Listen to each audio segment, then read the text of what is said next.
being nice doesn't mean being kind.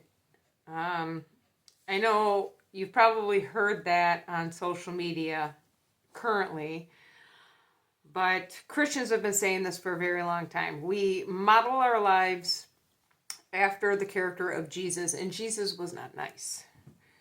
He told the truth. He called the Pharisees a brood of vipers. He told the rich dude to sell all his stuff and follow him. Rich kid didn't want to do it, so he went on his way. By today's standards, Jesus would be looked at as very controversial, not because he was mean, but because he was kind. Kindness demands truth.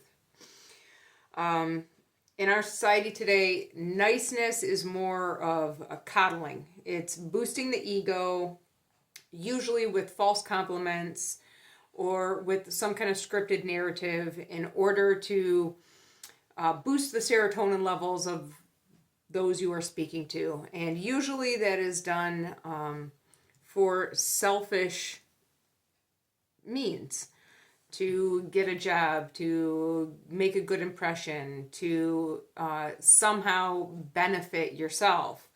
And the way I see it, being nice just for the sake of being nice is a form of manipulation. Kindness, on the other hand, is based in truth.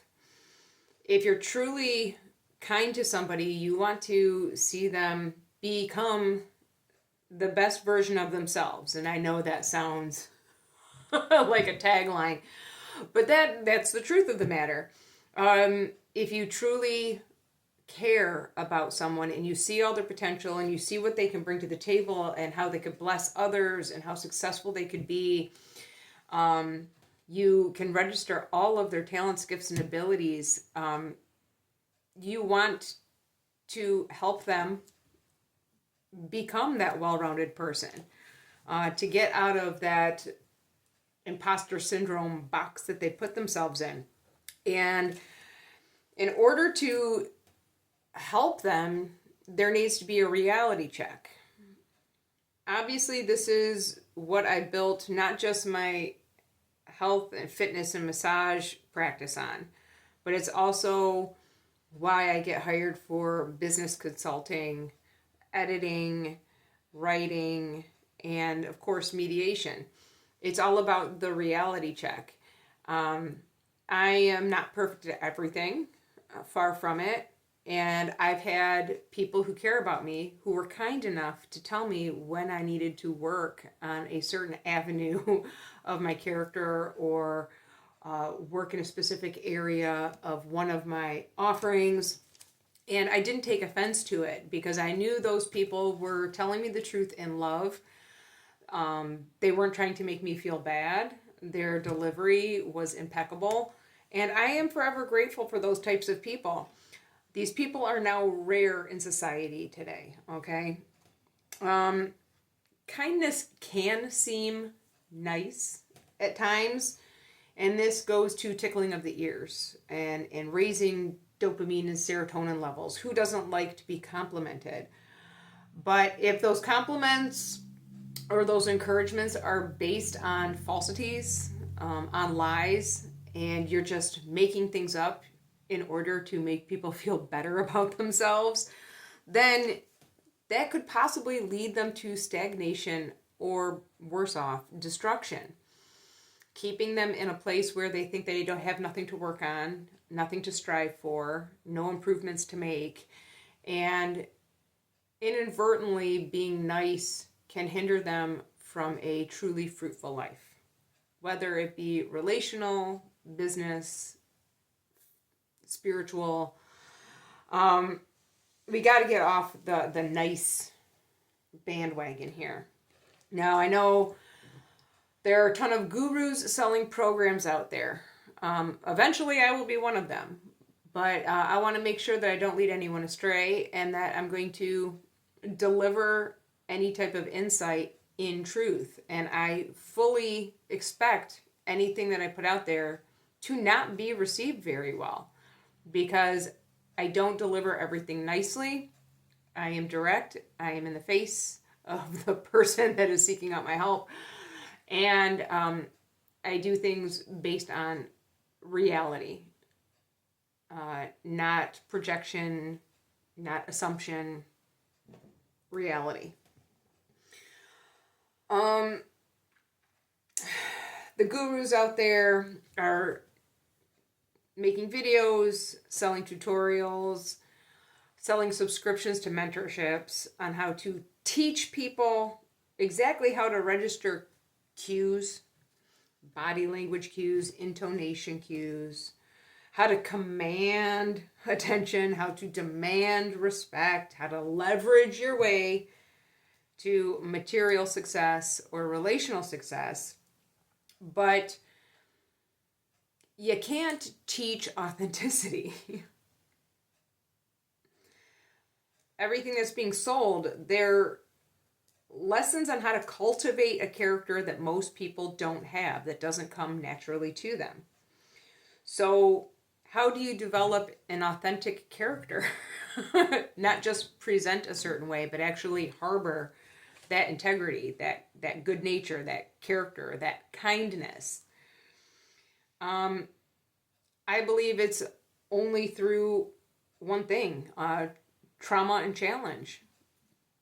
The skills that are being taught is a monkey see, monkey do, cut and paste type of education.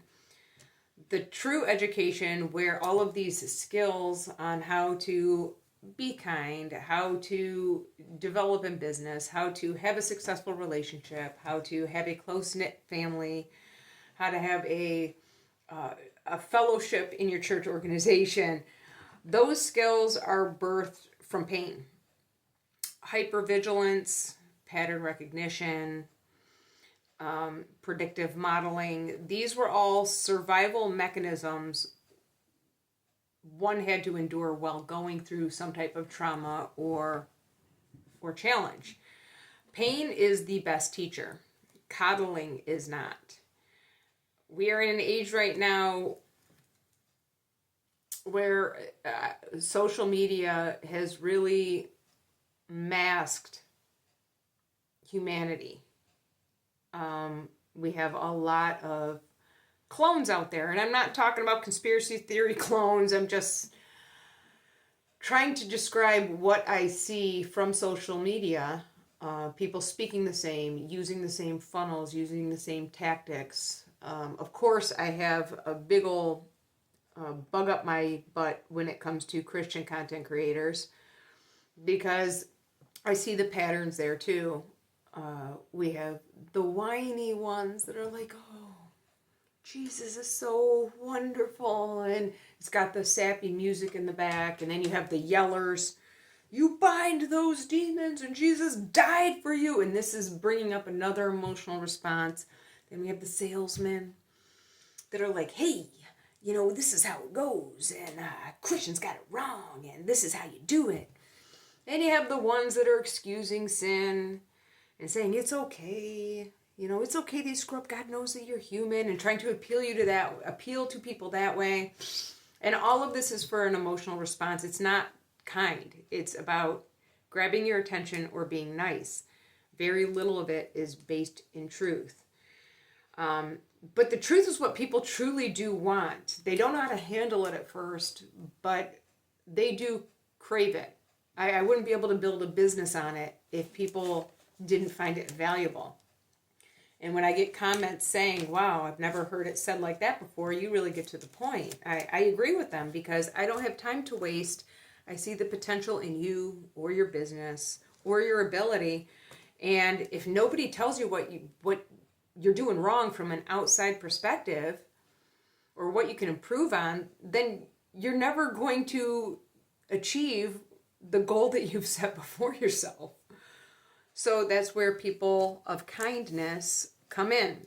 I was reminded of this today, which was what prompted the video, at the gym this morning. I go early in the morning, so it's the same morning crew. And one person is very used to venting or lamenting about his fitness journey, and he wants to lose weight. He has a very interesting past. Love this guy. And yes, believe it or not, Christians can love homosexuals. I don't have to agree with the lifestyle in order to value the person.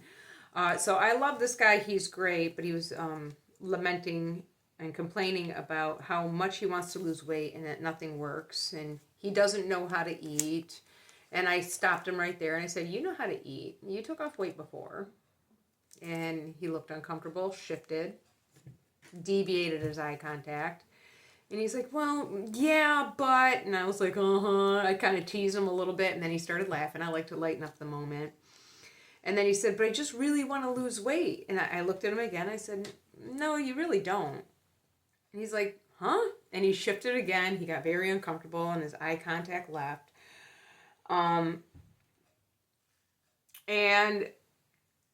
I said, you do want to lose weight, but you like your comfort better. You're not willing to give up your fast food or your lifestyle in order to achieve the weight loss. And I said, that's okay. You're not mentally and spiritually ready for the change yet. But I use my mantra, as I always do. You forfeit your right to complain when you fail to do anything to change your situation. I have been saying that for nearly 20 years in all of my businesses because it's applicable to everything. If you're not willing to make the changes, then you forfeit your right to keep complaining about the same topic. You're just wasting time and repatterning your brain, telling yourself that you're not going to achieve what you actually want to achieve. So I had that conversation with this guy 2 weeks ago, and on my way out of the gym, I saw him. He pulled up right next to where I was parked, and he rolled down the window, and he said, you know that last conversation we had? And I'm like, yeah. And he said, it really stuck with me. He's like, I stopped vaping. I got my diet cleaned up.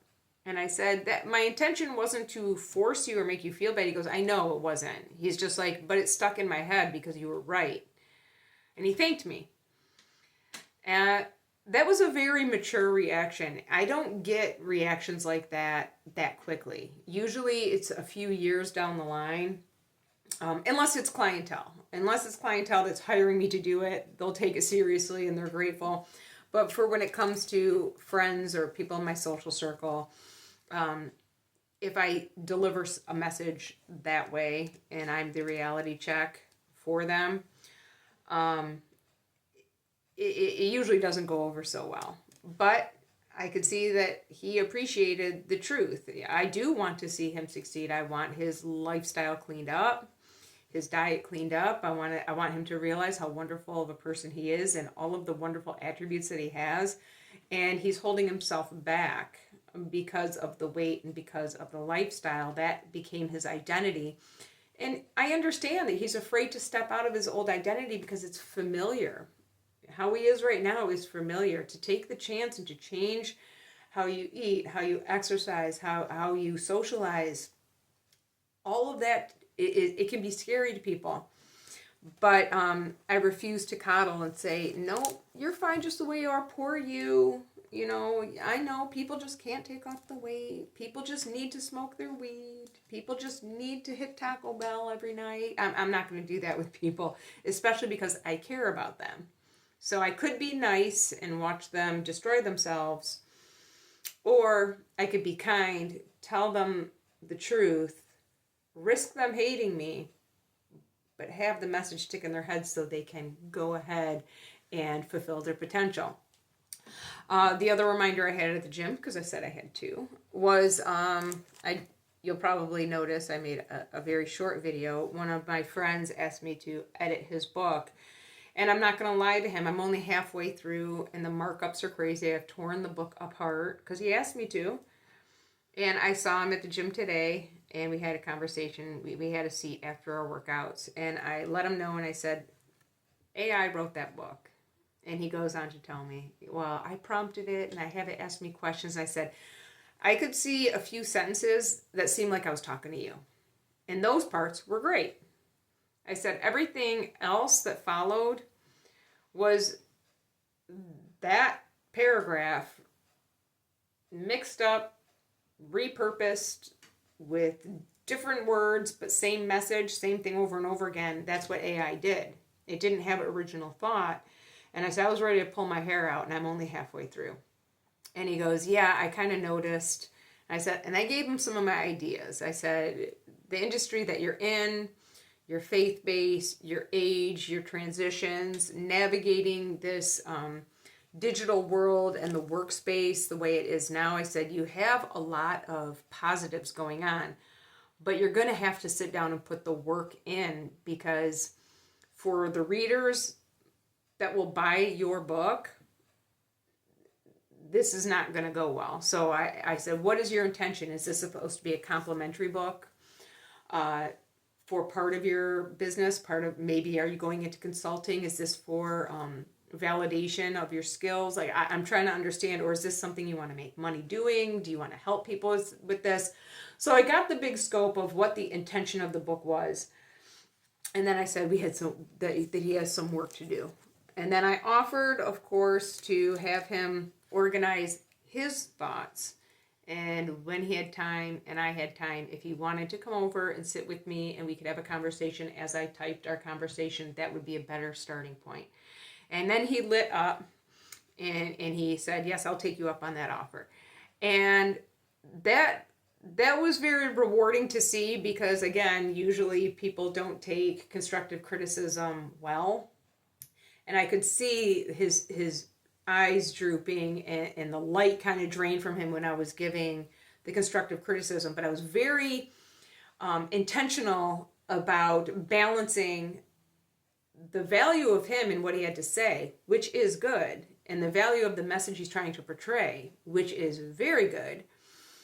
I tried to balance that with all the negatives, but the negatives came from AI. The only negative that he could possibly construe from that conversation is that I told him he needed to sit down and put the work in. You can't just put in a couple prompts, have AI rattle out 100, 200 pages and expect readers to glean anything from it.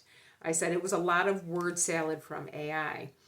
But I could tell what was you and what was AI, and that's a big problem.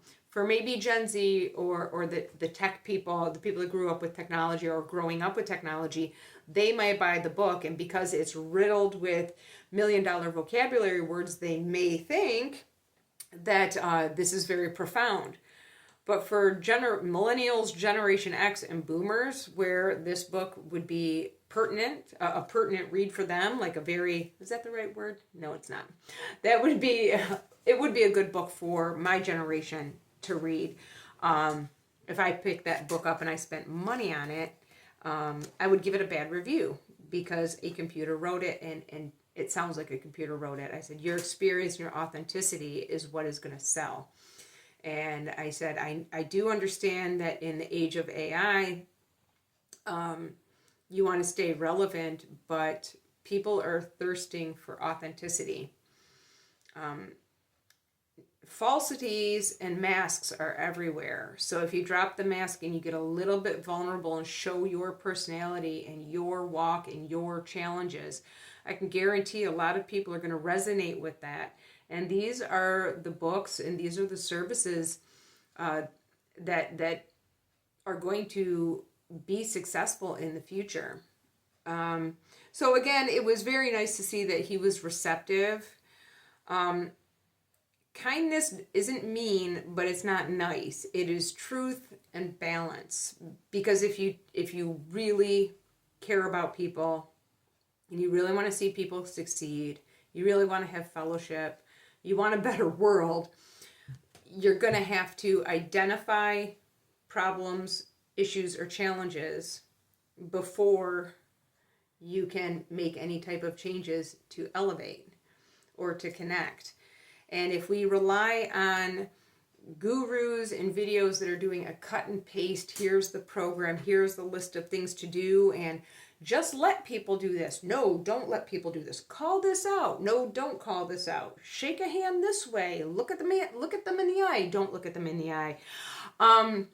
There's a lot of contradictory lessons out there, and everyone's going off based off their own experience, whether they're CIA agents or whether they're lawyers or psychiatrists. And I'm saying that the best people readers and the best encouragers are the ones that went through traumas and, again, out of necessity, had to develop skills of hypervigilance, of predictive modeling, of the pattern recognition.